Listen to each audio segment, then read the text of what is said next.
We again are awaiting, kind of watching along with you, awaiting more information. What we have heard, what the Associated Press, what ABC News and others are reporting is that as many as 27 people were killed inside Sandy Hook Elementary School this morning, and as many as 18 of them are children, kindergarten through 4th grade, ages 5 to 9, essentially. It's just an unthinkable chain of events that's happened here in Newtown.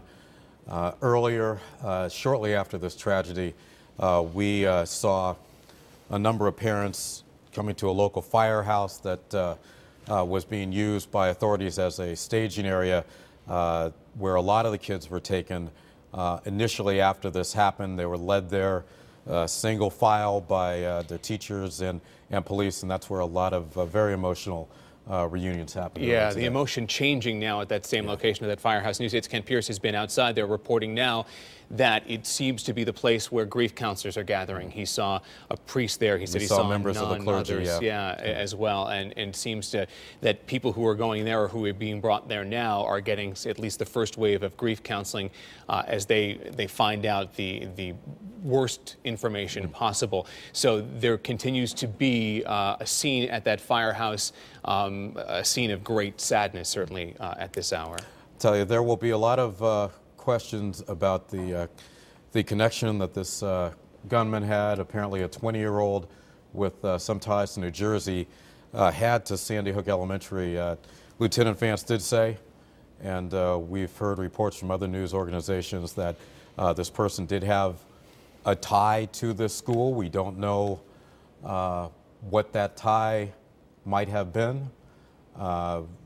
We know he was able to get inside that school with what we understand was a rifle, and a mass shooting, a massacre. As many as 27 people potentially have perished, and 18 of them, sadly, young people. This, again, a elementary school, kindergarten through the 4th grade. Yeah, ABC News is reporting that he may have had more than one weapon, may have also been wearing a bulletproof vest. And again, this is information that police at this point are not confirming. Other law enforcement sources confirming that type of information to ABC News, and we can only wait and see what Lieutenant Vance and others will eventually publicly say. Okay, Erin Logan, another one of our reporters, has been on the scene for much of the day, and she joins us now with more information. Erin? Well, Keith, you heard the press conference with Lieutenant Paul Vance. They are really not telling us many details as far as how the shooting occurred, what went on. All they would really get into detail about is the search, that it took a while for them to find the gunman. They say that the gunman is deceased. We were hearing that there were actually 2 shooters. A lot of people in the media upset trying to get that question answered, whether or not there was an additional shooter. The state police would not answer. They walked away immediately. Again, the governor is meeting with the victims' family members.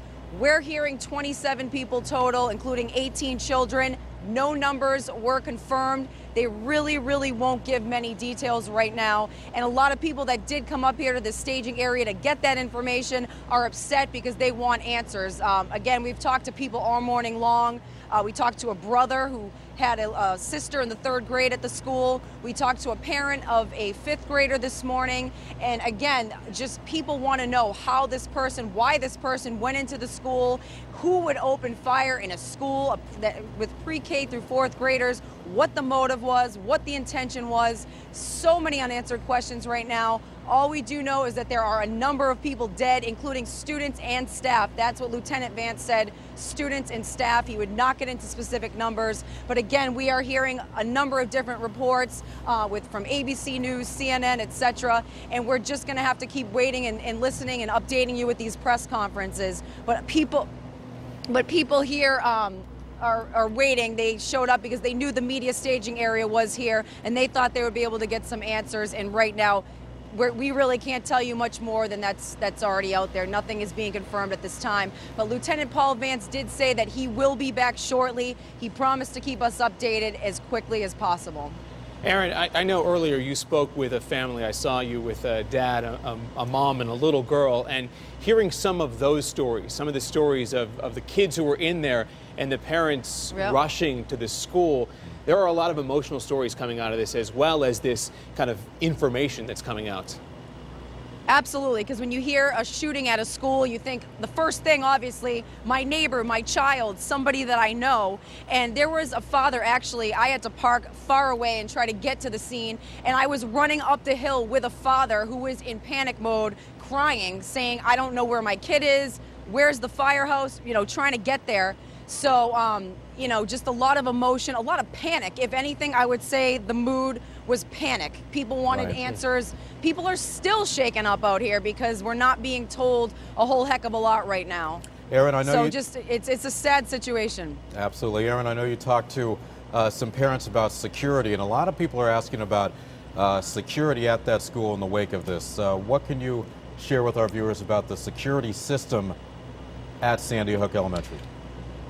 Well, it's funny because a lot of the parents said that they never really thought much about it before, as far as, you know, you go in, you say, I'm here for my child, you give the child's name and you give your name, and there really wasn't much of a checks and balance system where you show an ID and they make sure that they have a student named John Smith or what have you. There was really no matching system, and there's 600 students we're being told that go there. So I know that it's a nice small knit community where people know each other, but with 600 elementary students, it's kind of hard to say if everybody really knows everybody. In this case, we don't know how this shooter actually got in the building, so it's hard to say, did he sneak in?